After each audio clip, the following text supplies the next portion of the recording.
quwwata illa billahil aliyil azim. Yang hormat Tuan Haji Ismail, yang saya hormati Tuan Imam Nazir Masjid, Ketua Kuasa Masjid, dan tuan dan perempuan yang dirahmati Allah Ta'ala sekalian. Alhamdulillah, syukur hadirat Allah Subhanahu Wa Ta'ala. Pagi ini dapat kita meneruskan kuliah kita dalam keadaan masih lagi kita menghadapi ancaman, tuan. Terima kasih tuan semua nampak patuh SOP. Dah ada dah satu dua kes tu, jadi minta tuan-tuan lebih berhati-hatilah. Masjid juga tuan-tuan, tapi jagalah, jaga keselamatan supaya masjid tidak menjadi tempat penyebaran itu, dan supaya kita dapat terus sembahyang dalam masjid. Besok tuan-tuan tak dapat sembahyang dalam masjid, tuan-tuan kapikan pengarah. Dia punya masalah, essay pula yang kena kapi. Apa sebab takut virus. Saya minta tolong sangat tuan-tuan, mudah-mudahan. Walaupun bawa sejadah digalakkan, eloklah tuan-tuan bawa sejadah, kan? Eloklah tuan-tuan bawa sejadah.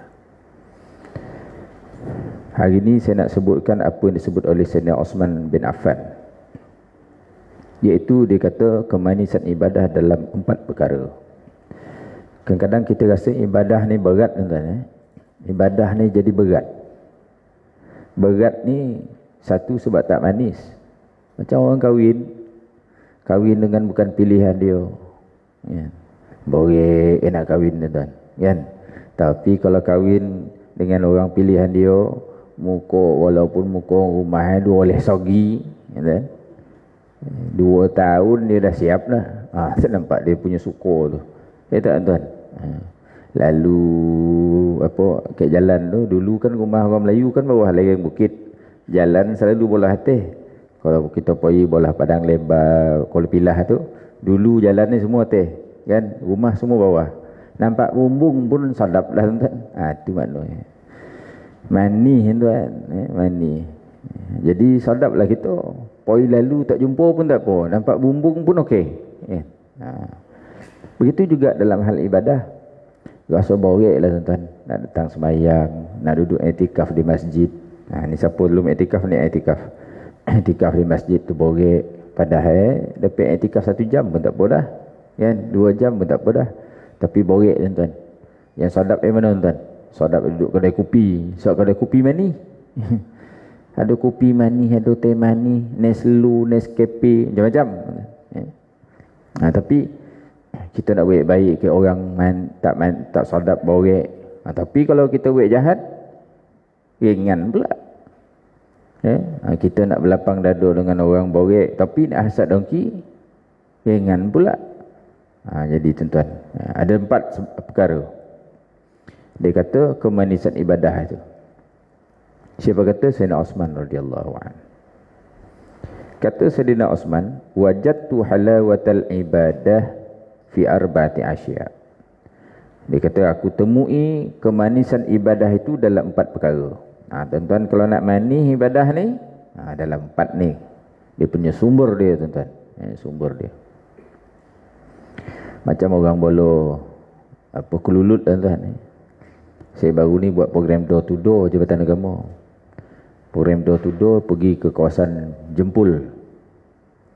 Jadi sambil-sambil tu dibawa lah oleh Imam Korea tu tengok projek kelulut masjid tu. Buat projek kelulut. Banyaklah dia punya tompek kelulut itu. Kemudian ditanamlah pokok-pokok bunga ni antara pengantin menangis. Saya pun tak faham kenapa nama bunga tu pengantin menangis. Dia cantik kan, jambu warna jambu, tapi apa pasal dia menangis saya tak faham kan. Tapi dia kata kelulut dia suka yang ini.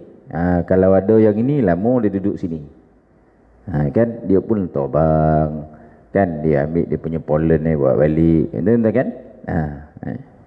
Maknanya madu kelulut ni manis ada sumber dia tuan-tuan. Ada sumber dia. Tapi rupa madu kelulut yang paling baik yang masam. Bukan yang manis. Maksud saya dakwah orang asli masa di JAKIM tu tuan. Saya selalulah masuk dakwah di RPS Banun di Tasik Banding tu. Ataupun Tasik Temanggu ke nama dia. Kan? Jadi bolehlah madu kelulut dekat orang asli tu.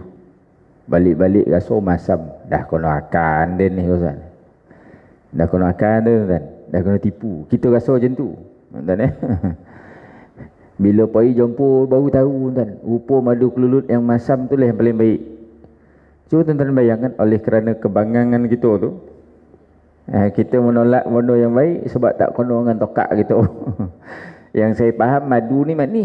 Bila masam kita dah rasa orang asli ni nipu dan ni. Boli bapak mahal tuan-tuan. RM70 sebotol tu. Kan? Mahal lah pada nisbah saya. Pada nisbah tuan-tuan murah agak itu. Satu botol ni tu RM70 tuan-tuan. Besar lah botol Rasa kat rumah, ya Allah masam dah kena tipu kat orang asli. Rupa tuan-tuan kebangangan peribadi. Menyebabkan kita tak nampak mana yang baik. Itu dia punya pengajaran tuan-tuan. Bila saya rasa tu dan bila diberi tahu oleh orang tu, barulah saya rasa jahil betul. Sehingga kita menghukum benda yang tak patut. Okey, cuma nak beritahu madu kelulut ni atau madu lebah ni dia bergantung dekat sumber dia tu. Kan? Kalau musim tertentu hitam madu kalau musim tertentu kuning madu kan? Dan kita disarankan makan madu yang pelbagai warna. Kau jap ambil hitam, kau jap ambil putih, kau jap ambil kuning, kau jap ambil macam tu tuan. Kata pengamal lah. Begitu juga ibadah. Ada 4 perkara dia.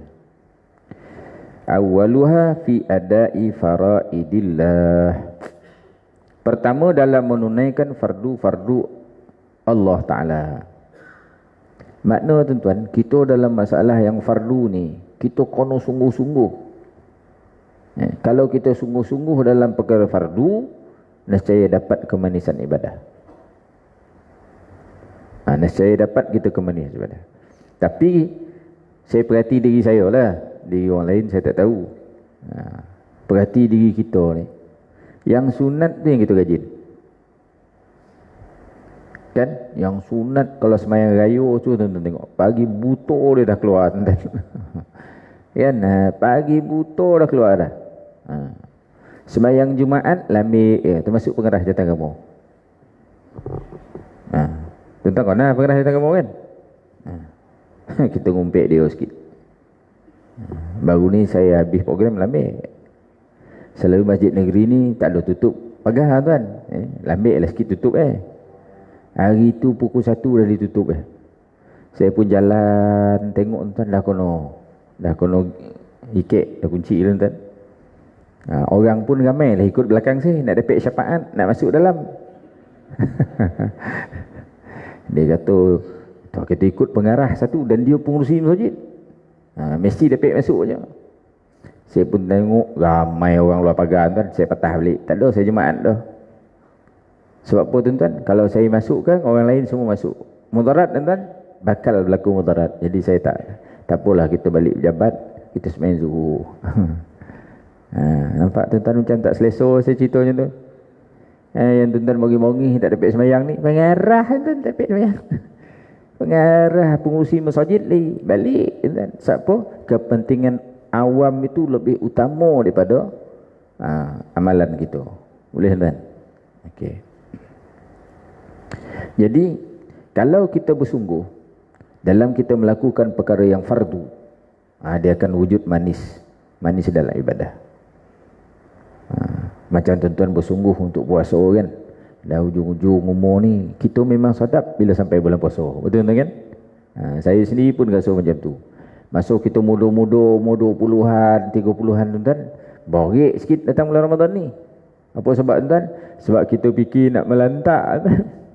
Melantak. Oh itu bahasa paling pordeh tuan. Dia melantak ni maknanya apa nak katakan, dia makan tu tak pakai akal lah tuan-tuan. Mantap darah tu bawah sikit itu, melantak tu atas lagi. Dia ada makan, dia mula ada ngonye tuan-tuan dengan sembilan tu. Mengonye ni dia tak makan banyak lah. Dia makan bondo ringan. Tu panggil mengonye. Ambil sikit ngam. Dia ngonye tuan, mulut ngunyah. Tapi tak ada ngangung besar ngonye. Lepas tu mungkin kita sebut makan lah. Lepas tu mentah darah. Muntah darah ni hati sikit cara daripada makan tu. Tapi melantak ni tuan-tuan, itu borek tuan-tuan. Semua dibalun ni tuan. Dia makan tak ada pula sikit tu dah. Nampak pongat, makan pongat, nampak puteri mandi, makan puteri mandi, semua secalung belakang tu. Itu nama melantak. Masa umur kita muda-muda je tuan, bulan Ramadan ni jadi borek kayak gitu sebab kita fikirkan nak pergi pasal Ramadan. Betul tuan? Kan nak fikir pula semayang 20 rakaat, 10 rakaat. Ponik betul tuan. Betul tuan kan? Tapi bila kita dah masuk 5 siri tuan-tuan, tu untungnya orang dapat umur 5 siri ni, dia rasa mula tuan-tuan sedap pula bulan puasa ni. Kan? Tu dah mula dapat manis tu. Mula dapat manis. Kan? Jadi tuan-tuan beristiqamah puasa, makin lama makin rindu bulan Ramadan. Makin lama makin rindu bulan Ramadan. Akhir tuan-tuan pada 30 atau 29 Ramadan, kita dah rasa sedih pula dah. Dapat tak tidaklah tahun depan ni kita puasa. Betul tuan kan? Dulu umur 20, 29 Ramadan tu paling riang tuan-tuan. Kan? Pukul 2 pagi ke Ampangan tu beli seluar jin. Kan? 2 pagi tuan-tuan. Time tu orang yang jual kat kedai tu pula tuan-tuan, promotion. Seluar jin yang RM50 dah tinggal RM25 ya tuan-tuan. Betul tuan-tuan. Melungguk orang. Tapi bila kita dah ada kemanisan iman, kita rasa sedap lagi. Sedih pula kalau dapat tertinggal fardu itu. Begitu juga dalam fardu-fardu yang lain, zakatnya, puasanya, solatnya, solat Jumaatnya, taat mak ayahnya. Kalau kita ni jenis perangai taat mak ayah dan dapat manis iman. Kalau jenis perangai khianat mak ayah ni habis tak adalah. Tak nafi tuan-tuan, mak ayah kita pun manusia juga. Saya pun jadi ayah juga tuan-tuan, kadang-kadang terasa juga, kan? Terasa juga. Tapi apalah guna kita besarkan budak tu daripada kecil sampailah tua tuan-tuan, kita jaga dia, kan? Akhir tuan-tuan kecil hati campak dalam neraka. Pun tak apa kono juga. Betul tuan kan? So kalau demikian, begitu juga kita dengan kedua ibu bapa kita. Kalau masih hidup, tuan-tuan santuni, insya-Allah dapat manis iman. Tak apa tuan-tuan, taubat yang telinga. Balik ya tuan-tuan. Saya tahu tu apa yang berlaku tu. Kan? Saya tahu sebahagian kita ni ada berasa macam tu. Betul tuan kan? Kadang-kadang ayah tak ada, mak saudara pula. Nabi kata pak saudara ni, pak saudara sama macam ayah. Nak tak nak tuan-tuan, kita memang kono pergi. Kan? Kita pula ada clash, bagi janji nak nikah dengan anak dia. Zaman makin kan biasa-biasa nikah sepupu ni tuan kan. Lain suku lah. Orang Islam nikah sepupu boleh, tapi lain suku. Kan? Dah mula tak faham dia dah. Kan? Tak payah faham mana dah tuan. Orang Islam ni kadang-kadang borek ke situ. Cik agama tak borek. Zaman dulu tu adat tu dia blend sekali dengan agama. Jadi tak ada masalah. Zaman sekarang ni lain tuan. Adat tala apa tu? Adat tala tu. Payah cakap dengan orang di sini. Adat semata. Adat semata. Kan? Sepatutnya orang-orang adat ni faham agama. Zaman-zaman dulu tuk-tuk lembaga semua pakai sorban tuan. Saya ingat lagi almarhum Tuan Haji Piluih Kuala Pilah. Tak silap saya, dia kat Hulu Muar atau Peh. Itu alim tuan. Kita baca doa pun dia tahu tak batu susun ni. Tak batu susun tu ustaz ni. Tegur kan. Baca doa tu, kita ingat kita boleh hayun ni doa apa pun kan. Dia kata tak batu susun ni. Tertib tuan. Kan? Sepatutnya kita minta redha Allah dulu. Mula kena tahmid Allah Ta'ala dulu. Lepas tu kena selawat pada Allah, pada Rasulullah SAW. Lepas tu minta redha Allah dulu. Lepas tu minta sejahtera dulu, syurga besok, akhirat besok. Kan? Lepas tu minta ampun mak ayah kita. Dia ada tertib itu. Kita tak. Awal-awal ya Allah Tuanku, kurniakanlah harta yang banyak kepadaku. Tiba-tiba tu dulu tuan. Sahlah jalap jalap tu jalap. Sahlah tamak tuan. Tapi cuba tuan-tuan tengok orang tua, cuba tengok dia susunnya ni. Mula dia tahmid Allah Ta'ala. Itu memang menjadi seolah-olah penuh syarat untuk makbul doa. Tahmid Allah Ta'ala, salawat pada Rasulullah SAW, kan? Lepas itu minta redha Allah, minta jauh daripada murka Allah, minta syurga Allah, minta jauh neraka Allah. Lepas itu Rabbana ighfir lana dzunubana wa liwalidina, kan? Lepas tu dia pergi kat diri dia, Allahumma inni as'alukal afwa wal afiyata wal ma'afata da'imata fid din wad dunya wal akhirah. Lepas tu ujung sekali tuan, Rabbana atina fid dunya hasanah wa fil akhirati hasanah wa qina adzabannar. Tutup dengan selawat. Betul kan? Ya. Dia tegur saya. Tertib tak betul. Nampak tuan? Okey. Jadi sungguh-sungguhlah kita sikit dalam perkara fardu. Sebab tu kalau tuan-tuan tengok dalam sistem pengurusan, perkara fardu ni memang kita urus betul-betul. Segi zakat kan? Sekarang ni saya balance pun tak berapa lama lagi tuan-tuan. Balance tak lama ni. Kita baru nak fikirkan buat plan tindakan peningkatan jumlah orang Islam solat di masjid. Baru nak ni, soal itu saya buat plan strategik 5 tahun jain.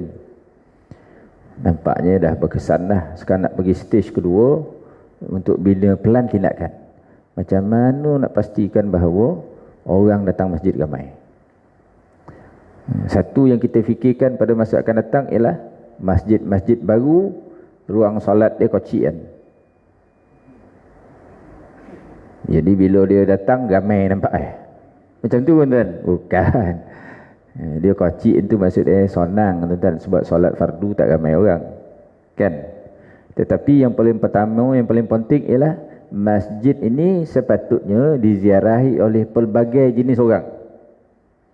Bukan saja orang nak solat, kan? Orang nak berniaga pun boleh datang masjid. Jadi dia punya kompleks masjid itu, Tuan Yang Berhormat Tuan Ismail selalu tegur dalam surat tindak agama tu, saya ambil perhatian. Maknanya kono ada gerai, kono ada pusat khidmat nasihat, kono ada sekolah tadika, kono ada sekolah agama, kono ada macam itulah. Jadi ramai orang datang masjid sebab mereka ini ada pelbagai tujuan. Betul kan? Oleh yang demikian nanti ramailah datang sembahyang masjid. Itu maksudnya. Betul kan? Macam tak setuju nampak saya batal lah nampak Macam orang perempuan dia nak datang kuliah kan? Kita tak ada bilik kuliah kan? Mesti ada bilik kuliah 1-2 kan? Jadi perempuan yang uzur dia bolehlah datang kuliah. Jadi besok melagu orang pergi kan? Itu plan tindakan lah, insya-Allah. Dalam tempoh tak lama ni tuan cubalah. Segi pembangunannya kita akan buat macam tu. Supaya apa? Orang suka buat benda fardu. Kan? Orang suka buat benda fardu. Kita nak buat gerai cantik betul, macam kedai betul. Supaya apa? Tuan-tuan semua ada lebih kunyit hantar ke situ. Tuan-tuan ada lebih halio hantar ke situ. Lepas tu biarlah orang susah-susah datang ambil kan? Betul kan? Kita nak orang sedekah, tapi kita dah pasakkan dalam kepala orang Islam kita ni sedekah duit. Sedekah duit. Itu yang pisang ni tuan-tuan, sampai patah tongkuk pisang ni. Tak dapat ikut orang tu dah. Dapat ikut burung nasib baik tuan. Patah tongkuk tu. Pisang tu tuan-tuan, dah masak dan dah lama, dah patah tongkuk tu, dah melesar ke tanah pisang tu. Dah kuning setandan. Tak sampai rumah orang tuan-tuan. Jadi masjid kena siapkan ruang tu biar orang Islam kita ni. Sorai ada 20 rumpun kat rumah. Betul tuan? Dia dah tak makan sorai lain tuan. Dia tak boleh makan masak lemak, apa nama nak disorai kan? Kan dia tua ni tuan, santan pun tak boleh masuk dah ustaz. Makan colu-colu yo. Makan robui-robui yo tadi. Singgang tadi. Yang boleh masuk halio tuan-tuan. Sorai dah tak boleh. Sebenarnya tuan-tuan elok minum sorai. Gunting sorai itu 3 batang, kotuk, masuk dalam air panis, rendam sekejap, kan? Masukkan kunyit titik, masukkan lilio titik. Jangan blend, titik je lah.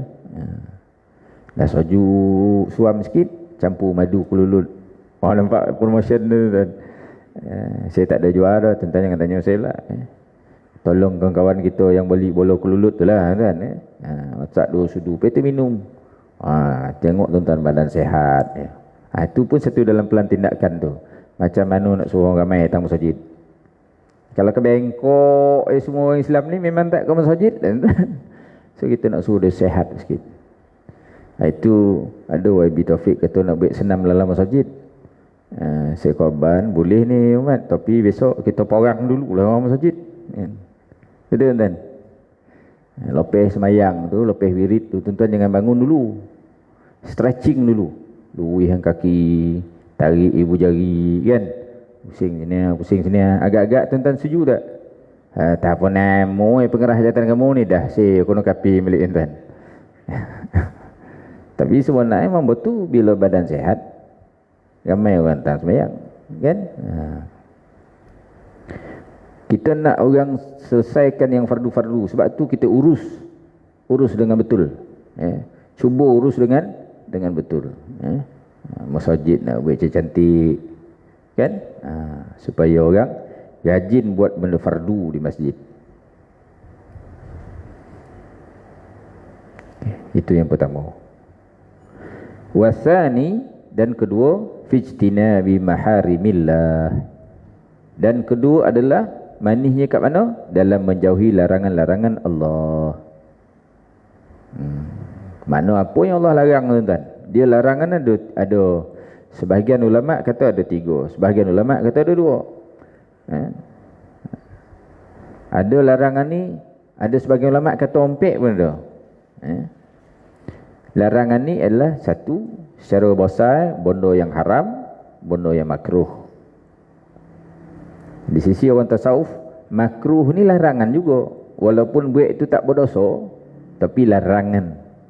Jadi bagi sisi orang tasawuf, standard dia sama je, sebab benda ni dilarang. Ada ulama pula dia pecahkannya. Haram ni ada yang dosa besar, ada yang dosa kecil kan. Ada sebahagian tu pula, ada pula makruh tu dipecahnya. Ada makruh tahrim, makruh yang bawa kepada haram, ada yang makruh saja. Ala kulli hal, haram dan makruh itu seboleh-bolehnya kita tinggalkan. Sebab tu saya minta penguatkuasa saya, cubalah larang orang Islam daripada menghampiri benda yang diharamkan oleh Allah. Tapi kita hari ni semangat nolong, semangat kita biar-biarkan, kita biar-biarkan. Saya minta pegawai saya tunggu kedai judi, bukan tangkap orang main judi, tunggu kedai judi dan tunggu tak ada orang masuk kedai judi dan. Setakat nampak macam berjaya dah. Ada 2 kedai judi yang hampir tutup pun dah. Ada 2 kedai judi hampir tutup. Tak silap saya, 1 tu dah tutup pun. Dah tutup, dah tak ada klien dah. Tinggal lagi dia jual judi cara haram tu, itu jabatan lain pula punya kerja kan. Tapi kedai tu dah tutup. Mula-mula saya balik dulu, banyak tangkapan orang main judi. Saya beritahu pegawai saya, orang main judi ni ada 2. Satu dia nak kaya lagi. Satu. Yang kedua, dia memang susah. Bila dia tangkap tu orang main judi ni, saya tu ambil tangan gambar dia. Saya nak tengok gambar orang tu, saya bila pun hantar gambar, saya tengok urik tangan ni tuan, bongkak-bongkik tuan, tu tak? Bersimpu-simpu sini tangan ni. Kita tahulah orang kerja macam ni bukan nyain borang punya tangan ni tuan. Nyain borang ni, saya selalu saya jarang pakai, tak pernah pakai chop sign saya semua sign hidup tuan. Kadang orang buat kursus sampai 600 sijil 600 tu saya sign tuan. Tak ada naik urik tuan. Agaknya orang yang macam ni urik ni apa kerja tuan? Ni kata kaih pagi makan pagi, kaih potang makan potang. Saya kata kat pegawai saya, ambil dulu. Kemudian cuba tanya latar belakang dia, kerja apa, anak berapa, apa sebab main judi. Dah tentu susah tuan. Jadi kita panjangan dekat apa, dekat pihak yang boleh bagi duit lah. Jawatan kamu tak boleh bagi duit. Tapi ramai orang marah kat jatan kamu. Tak apa dia buat ramai orang miskin. Dah dasar pula yang kono tuan. Susah dia mengalah jatan kamu ni. Dalam masuk mengajuk, saya cabut ni tuan. Sebenarnya dia kerja orang lain tu yang tu. Malih nak sebut. Ya, sebab ada rakaman. Jadi saya pun panjanglah ke orang tu. Atau pulanglah ke orang tu nak bagi ke tidak. Tapi tuan-tuan, itulah kewajipan kita. Jaga orang Islam. Orang Islam berjudi ni sebab dia susah. Kalau jiran kiri kanan perasan, tak ada dia main judi tuan-tuan. Betul. Kalau dia main judi juga, tu nak kaya tu maksud dia tu. Tu kita lock up dia. Tapi kalau dia nak membebaskan diri daripada kesusahan, dia nak beli beg sekolah anak dia, nak beli baju sekolah anak dia, dia tak ada sumber lain. Orang kampung tuan-tuan, motong gotah dah tak terdaya. Gotah pun orang punya, bagi dua. Gotah pula hari hujan tuan-tuan. Mana nak cari duit ni? Dengan jiran kiri kanan hutang dah banyak tuan-tuan. Buku 35 kat kedai dah tak sanggup tengok. Kan? Orang buku 35 skoping habis. Dia tak, dah 5 beri kek dengan gotah tuan-tuan. Nak pergi kedai macam mana? Akhirnya tuan, cubalah. Allah Ta'ala tahulah niat dia kata. Dia pakai macam tu tuan. Dia pun mulalah boleh RM3. Kan? Takdir Ta'ala, setan monang pula dia RM400. Langsung sadap. Nampak tuan? So kita pun sama-sama tuan, jaga benda-benda yang haram ni. Dalam hal ehwal tangkapan maksiat, orang buat dosa-dosa yang sembunyi-sembunyi, saya kata kat pegawai saya, sesungguhnya orang yang buat dosa sembunyi-sembunyi ni, dia masih ada iman. Dia masih ada malu dengan Allah Ta'ala. Masih ada malu dengan orang Islam. Yang ini kamu semua jangan aibkan. Jangan bagi tahu wartawan semua. Saya wartawan ramai tipun saya ni. Ustaz, dengar malam tadi ada tangkapan pegawai, macam mana pendapat Ustaz? SOP je. SOP jawatan kamu, aib tak boleh buka je. Langsung pening kepala kan. Orang tu dah ada masalah, kita buka aib dia. Betul tuan. Saya kadang-kadang hati saya lain sikit lah. Walaupun tuan-tuan kata saya garang kan. Orang-orang macam ni tuan-tuan, dia ada masalah peribadi je. Tapi bila kita ambil tindakan tuan-tuan, kena buang kojo. Bila dia kena buang kojo, dia tak ada sumber pendapatan. Dia ada isteri, dia ada anak-anak, dia ada ibu ayah yang sakit tuan-tuan. Kadang-kadang pegawai saya pun komplain dengan saya, Ustaz Zaidi, apa Ustaz Zaidi buat macam ni? Saya kata orang yang berakal, bukan orang yang tahu baik buruk. Orang yang berakal, orang yang tahu di antara dua darurat yang mana paling ringan. Tuan-tuan ingat saya sadap hati lepih orang buat mungkar ni tuan. Tak sadap hati memang rumah saya tuan. Tapi bila kita fikir dia kena buang kojo, anak ai susah, isteri ai susah, abah ai susah. Adakah kita pernah sampai rumah orang tu? Kita tak nak sampai. Sekarang ni Jabatan Agama rumah ke rumah ni tuan, bersembang peranang pegawai saya sekarang ni. Pergi rumah ke rumah, macam-macam kita jumpa tuan-tuan. Di sini pun ada buat, dapat dengar orang menangis kan. Semua tompek tuan-tuan. Orang-orang susah semua menangis. Tak ada siapa pedulian kami selama ni. Dalam hati saya, baru ni saya panggil imam, saya santal kepala imam tuan-tuan. Apa tuan-tuan buat duduk kampung? Betul kan? Apa yang kita buat duduk kampung? Apa yang tuan-tuan buat sebagai jiran? Kalau tak dapat bantu pun beritahu. Kan? Beritahu. Bawa dia pergi Baitul Mal ke.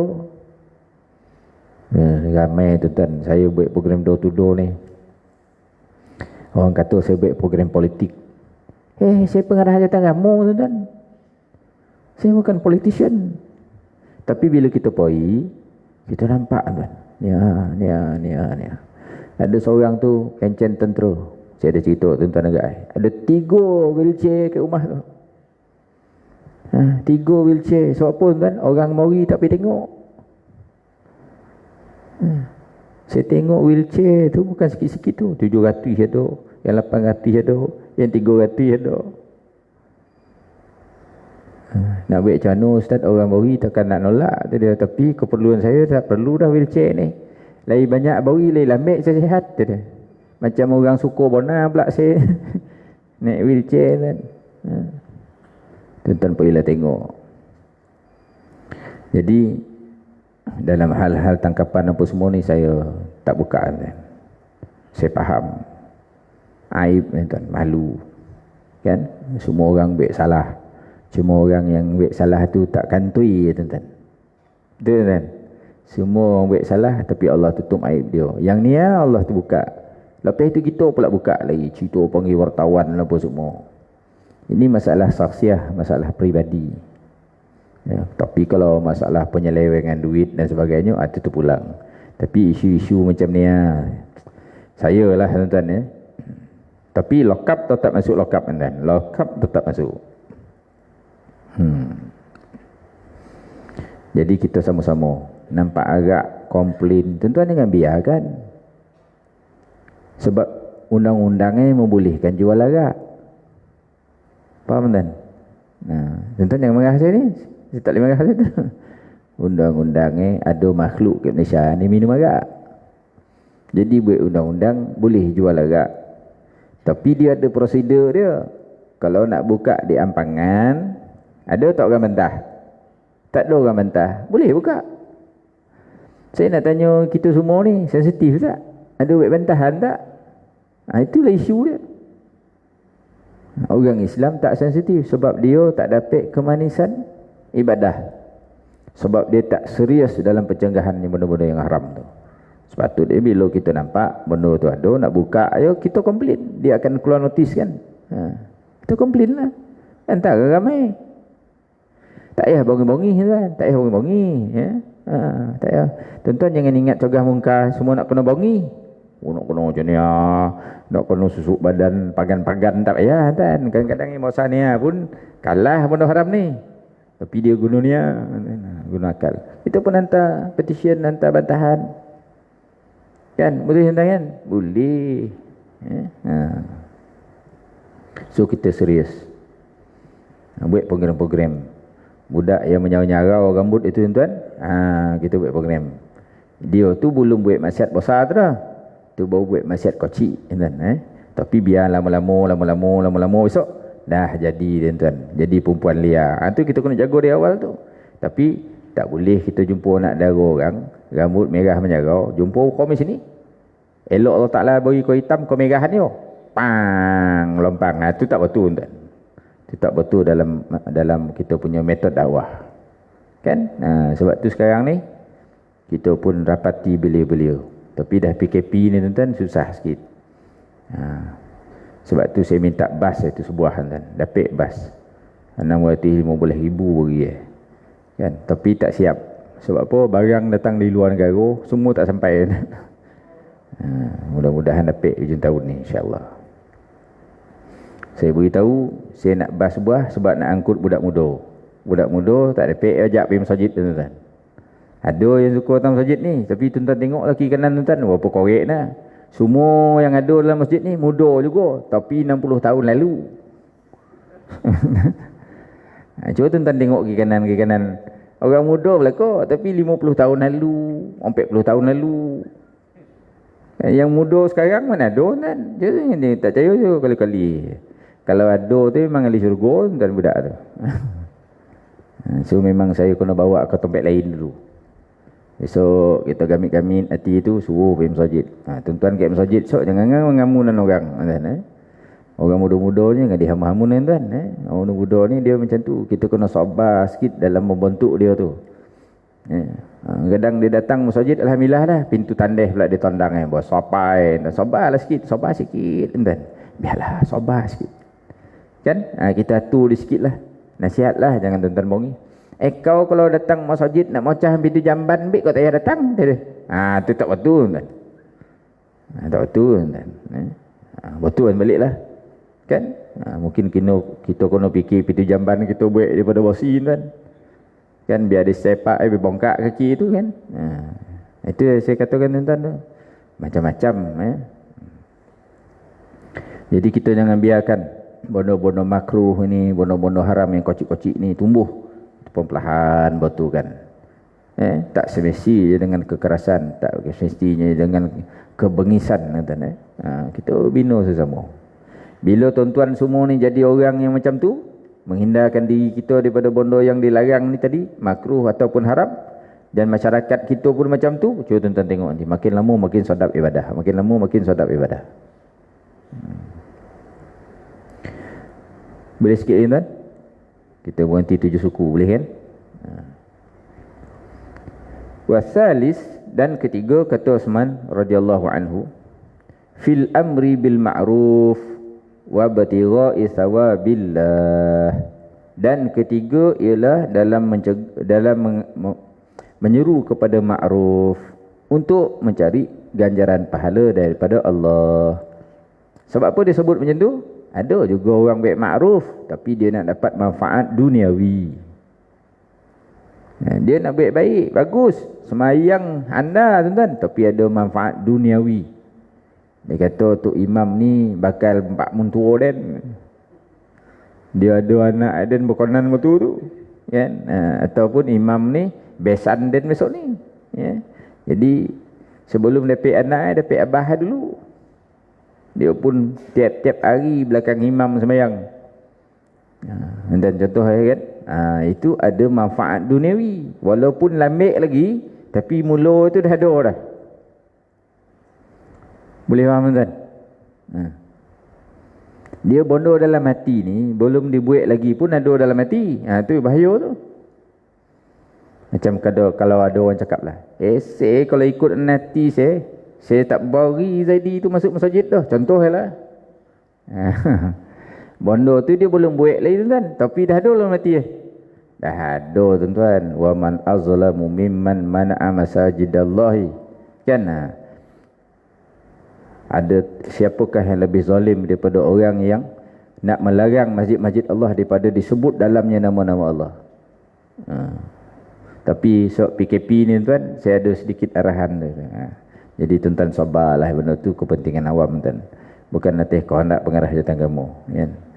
Kalau ia pun memang kehendak saya juga. Sebab apa? Dalam menentukan mana lebih mudarat tu, kita nak pilih yang paling ringan mudarat dia.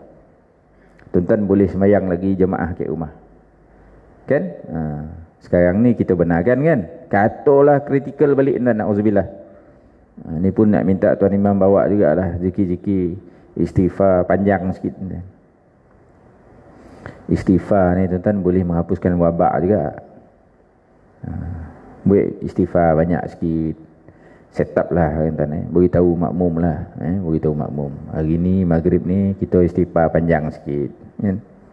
Sebab istighfar ni boleh mengangkat wabak juga, kan? Kalau kita tak istighfar ni tuan, saya dah risau dah ni tuan. Besok kalau bersebar balik COVID ni, tutup pula masjid tuan. Latih saya tuan. So ada sembahyang luar pagar, ada yang melompat pagar tuan. Sah, tapi itulah dia sekali sembahyang luar pagar. Tak ada dia, itulah sekali, kan? Tuan-tuan tak faham pak. Okey. Tapi tujuan kita menyuruh orang kepada makruf ini, ya, bukan untuk tujuan yang cari nama, cari manfaat duniawi, tak ada. Tapi semata-mata untuk mendapatkan ganjaran daripada Allah Subhanahu wa taala. Faham tak? Ini pun susah juga ni. Ganjaran daripada Allah Subhanahu wa taala. Bukan ganjaran tu, ganjaran daripada Allah Subhanahu wa taala. Dia beza tu. Ganjaran tu pun makhluk juga, kan? Yang kita nak apa tuan? Allah Taala tu. Allah Taala tu. Contoh si suami bila ulang tahun kelahiran diberilah isteri cincin, dah kan? Dia ada 2 jenis isteri tuan-tuan dalam hal ini, ya. Satu isteri dapat cincin suami beri, apa kocik mana tu dia, tu satu jenis. Sebab dia tengok cincin, faham tak? Dia tengok cincin, dia tak tengok suami. Ada satu jenis isteri pula, Allah, alhamdulillah bang, tak kisahlah kocik besar, yang penting abang bagi dia. Nampak kan? Dia lain. Faham tak faham, saya pun tak faham ni lah. Tapi saya nak orang kan, ada orang dia ngojar cincin, ada orang dia ngojar suami. Sama juga dengan isteri. Kan? Isteri. Isteri masak. Ada dua jenis suami.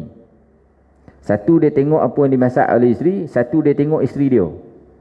Kan? Hari tu terkuranglah sikit garam kan. Awak darah tinggi, garam ni mudah terasuk, tak terasuk. Kan? Apa masin lauk gulai kau ni tawar ni? Dia marah kat isteri kan. Itu suami pertama. Jenis yang pertama. Jenis yang kedua, tak apalah dah. Yang penting kau masak untuk dan manis, kau tawar, kau masin, kau payau, kau syukurlah kau nak masak untuk dan. Macam dan ya tiup pun robah ni ramai orang perempuan nak lari pun tak apa tapi kau kan duduk dengan dan lagi tu. Betul kan? Boleh faham kan? Tak faham juga payah dan.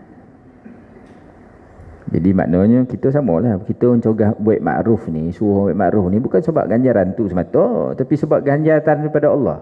Ganjaran daripada Allah tu. So kita nampak Allah Taala tu. Kita pun buat amar makruf.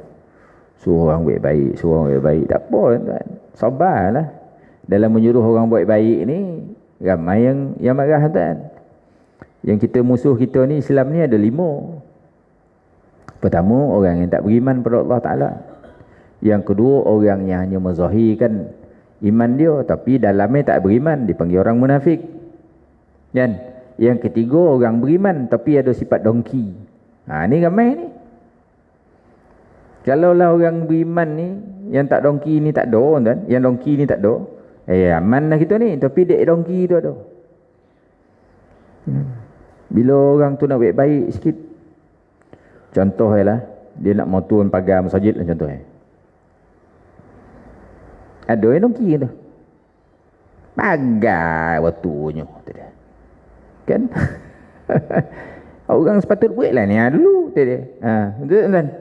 Orang macam ni tuan-tuan, lantik dia pula tuan-tuan, nak tengok apa dia buat Dia ingat bila dia buat besok orang setuju, dia pun mula pula buat benda lain, orang lain lah komplain tuan-tuan.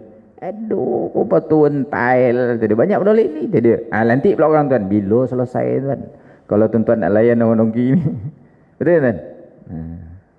Orang macam saya yang kocik macam saya ni pun tuan-tuan, ramai orang dongki. Saya pun tak pernah ngusik tuan-tuan dengan saya. Kan? Tapi ada orang dongki tuan.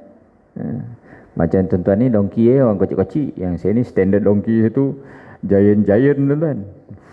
Dia punya dongki tuan. Biasalah bila kita buat makruf ni, orang akan cari benda yang akhirnya kita yang makruf yang kita buat tu tidak dilihat. Tidak dilihat. Sabar tuan-tuan, sabar. Sabar. Tak apalah tuan-tuan. Orang ngatur kita macam-macam kan. Biar dia, tak apalah dah. Kan? Biarlah dia. Kita selalu mengosih longkang jiran contoh kan. Orang kata kan, tengok macam dia seorang baik dalam taman ni ada. Ada tu tuan. Ya sabar tuan, sabar. Sebab kita kena fikir bahawa apabila jiran kita redha dengan kita, bermakna insya-Allah Allah pelihara kita. Saya ada juga macam tu tuan-tuan. Bila ada jiran-jiran kita yang melaksanakan sesuatu yang menyusahkan kita kena sabar kan. Betul. Ada satu orang ni dia buat tembok kan. Dia buat tembok. Jiran dia tu belum ada sebelum tu. Jadi dia buat tembok sikit. Tak adalah bim pun lah. Datang jiran baru dia naik lagi 2 kaki tuan-tuan. Dah lah tak berongap di sebelah tu.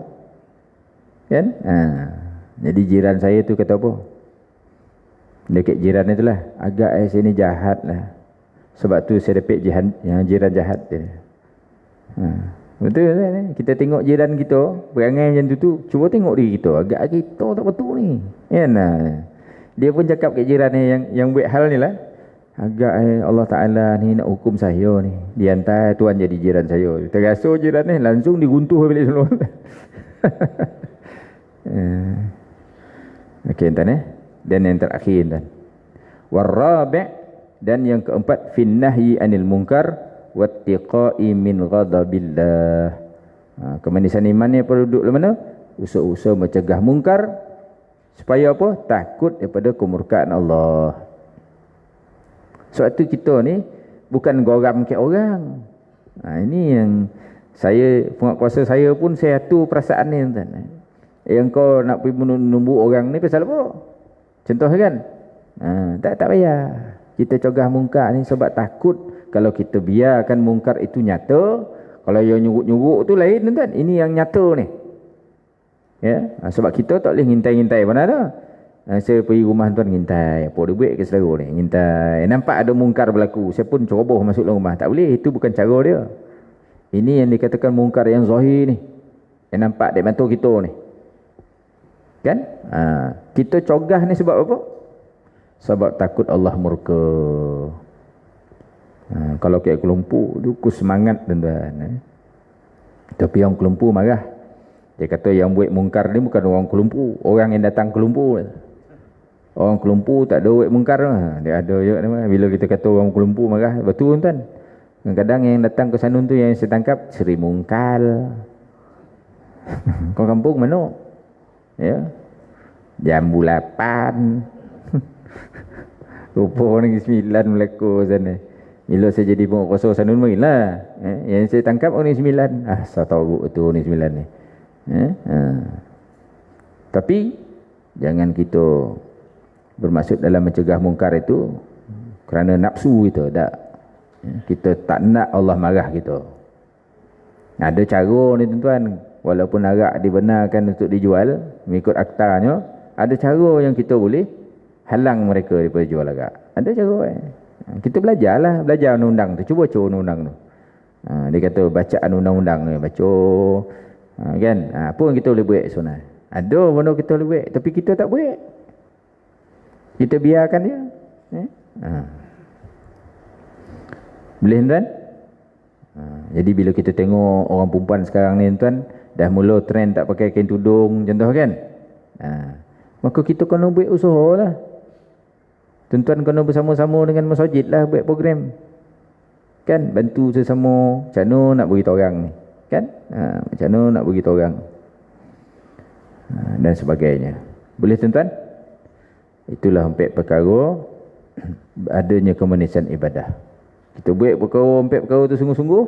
Manilah kita dalam ibadah insya-Allah. Jadi kita tangguhkan kita punya kuliah pada minggu seterusnya.